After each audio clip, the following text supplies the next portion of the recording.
Interesting conversation that was had after the game by Joe Burrow at the podium. Joe Burrow, by the way, banged up his left knee. He played the last two series of this game with a sleeve on his left knee. He admitted it was sore, and it will be sore for the next couple of days, probably a bursa situation in his knee, but will it keep him from playing going forward? He does not believe so. He's very confident he will be able to keep playing. But Joe Burrow said after the game, he thinks that the pieces are in place for the Bengals as talks continue, he said. For them, he's confident that the Bengals can get a deal done with T. Higgins. What was your reaction to that, Skinny? Okay, so I think there's a lot of layers to this, and it kind of took us all by surprise and took us aback, and even follow-up questions I thought were answered in a fairly honest fashion by him. Did you not think there was a little symbolism tonight of sending Joe Burrow and T. Higgins and Jamar Chase out there for the coin toss? I don't think there's any question about that, because you could tell by the way Joe Burrow talked about going out for the coin toss, the way Jamar talked about it, and certainly T was very appreciative of it. He got a text from Zach, I think, a couple hours before the game saying that we're going to send the three of you out as game captains. That might have been Zach Taylor's way of saying maybe this in prime time on a Monday night is your last moment together. Savor it. That and also the message of, hey, this is our big three, people. This is the guys that we're going to bank on. Let's get it done. So, the comment you made about Joe, and I kind of had one of my stories about it was about, what he thought about as they're walking out. He said, I like that trio right there. We've played a lot of football together, made a lot of plays, and I'm moving this so I can read the quote. Made a lot of plays, scored a lot of touchdowns, won a lot of games. Us three are some of the best at what we do, and we're great friends and continue to love playing with each other. I realized that in the moment, and that was kind of a moment. Well, to your point, he also talked about that he feels like, there is a chance to get something done. He said, I'm confident we're going to be able to do what it takes to bring T back. And what I was asked, a follow-up was, what gives you the confidence? He said, we'll see. There's a couple things there that I do wonder. I mean, is Joe willing to restructure, as you've seen Tom Brady do multiple times, to where some of that money gets converted into a signing bonus where you can prorate it out a little bit? It takes some of the guarantees, and they're still guaranteed because you're getting in signing bonus money, but it prorates it out. That maybe they can structure that.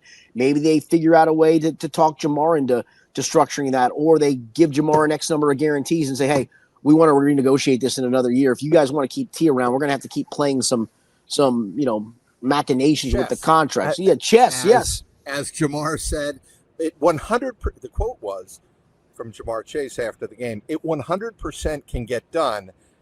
We're just at the point where we have to play chess with it. Yeah. So that obviously means moving, like Skinny, like you just said, moving numbers around. The other part to it is, and I don't know the answer to this, so I'm only surmising, but there's been rumblings that T dropped his agent, David Mulugeta. I don't know that for a fact. I don't think that's been reported officially that he has. That's been surmised in a lot of places. But if you assume not for a fact, because it's not a fact, if you assume that that's at least a possibility or may have happened, maybe that then allows the Bengals to feel like, okay, we got somebody we can negotiate with, because it feels like, and again, Mulugeta does right by his clients. He's a hardline guy. I get all those things. He did right by Jesse Bates. Yeah, and it probably soured the Bengals, but maybe some new buddy in there, and maybe that was a T decision of, listen, man, you tried your best, but I still want to be with these guys, and I know you're going to be hardline, and I just need somebody that's going to be negotiating in a different tack. Again, I don't know this at all. I'm only surmising because that rumbling's been out there that he's either changed agents or going to change agents. Well, if that's the fact, then I think that's where you also say we'll see, because, okay, now there's somebody new to talk to, somebody new to negotiate with. Again, maybe the Bengals never move off their number and it's a lower ball offer that no agent would ever take. But the we'll see was interesting, and just the whole tenor of tonight of sending the three out there together. And then Jamar balled out. I told somebody after the game, I said, it wouldn't shock me, because Jamar got way more man covers than most teams play. I don't know why, but some teams choose to try to maybe man up on both those guys with some help over the top for both those guys in a little way, as opposed to shoving a bunch of coverage one way. Well, I'm going to guess Brian Callahan's going to look and go, Jamar's not going to beat us, or he's not the defensive coordinator. But the next few weeks, I do wonder if T gets a little bit healthier, if he gets force fed to the point where you go, look at what our guys do when they ball out. I mean, this team It's not going to be good when I give you this number, but the second number I'm going to give you is a bad number. Mike, they're 4-4 when T. Higgins has played this year, and they're 1-4 when he hasn't. Is that coincidence? Maybe. Maybe it's because of the opponents they've played against when T has played. But we've seen what these guys do when they've played together and played together healthy and fed off each other. And now moving into their prime. I mean, Jamar Chase is getting better if that's possible.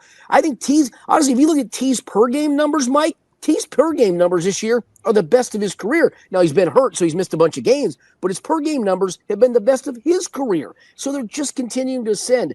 Listen, I'm in the camp that says, if you guys can find a way to do this, great. You need to have money allocated to fix a whole lot of crap on the other side of the football. But it just felt very symbolic tonight of all the conversation, those dudes going out there, and where this is trying to go for all three.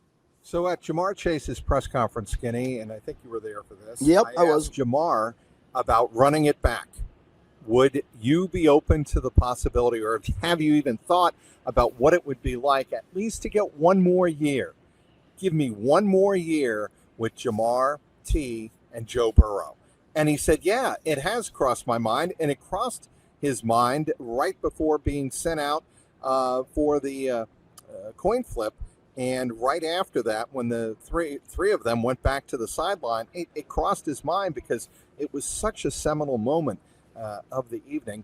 And he also said, which I thought was pretty significant words, when Jamar Chase said in that same quote, I wish I could pay T out of my own pocket. Yep. Because I want him as a teammate to eternity. Yes, correct. I wish I could sign T myself and have him here with me for eternity.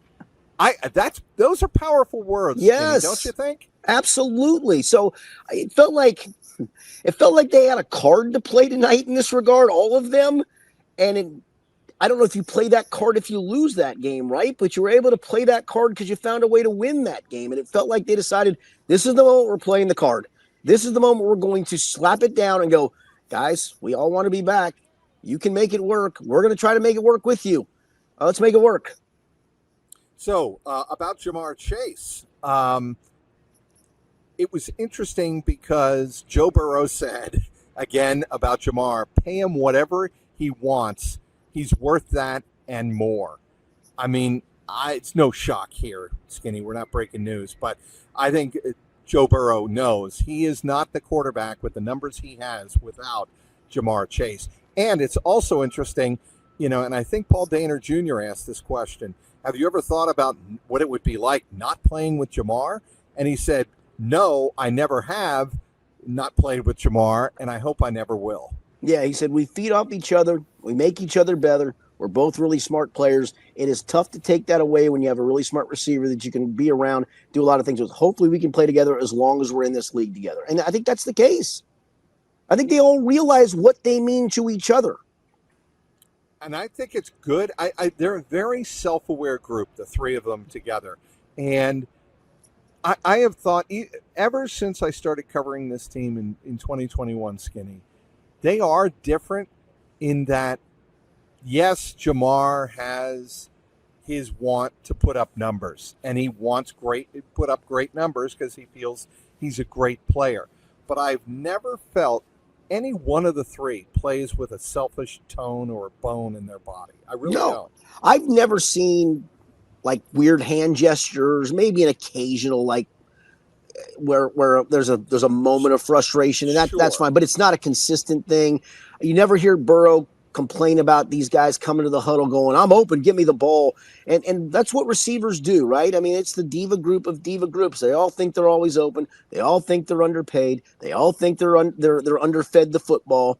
And I think these guys understand that, listen, there's games where they're going to take Jamar away and T's going to thrive. There's games where teams will, for whatever reason, choose to take T away and Jamar thrives. There's games where teams played it like tonight. Again, T didn't have a very good game tonight, and T, I think, would have had as many opportunities as Jamar, but Jamar was the primary receiver, and when Jamar gets open as the primary, guess where the ball's going? That's the other part. Don't forget, this isn't Joe Burrow just force-feeding. Now, he made a forced throw. I think we would agree on the interception over the middle, and he even admitted it to us after the game that that probably was not a very good decision on his part, that he did try to force it. But if Jamar's the primary and Jamar's open, well, where's the ball going to go? And that's not a knock on the other side of the ball, and I really believe again, I'm just living off of T's history and the fact that he's not a full participant in practices right now. He obviously isn't 100% physically. So if that's the case, great to have him on the field. Great that teams have to recognize, all right, he's out here, and we got to certainly pay attention to him. Right. But at the same time, the primary is Jamar at the moment, and let's just go to him. And there's going to be a game before this season ends, if they both stay healthy, where T is going to be the primary, and T's going to put up 8 for 145 and 2 touchdowns himself.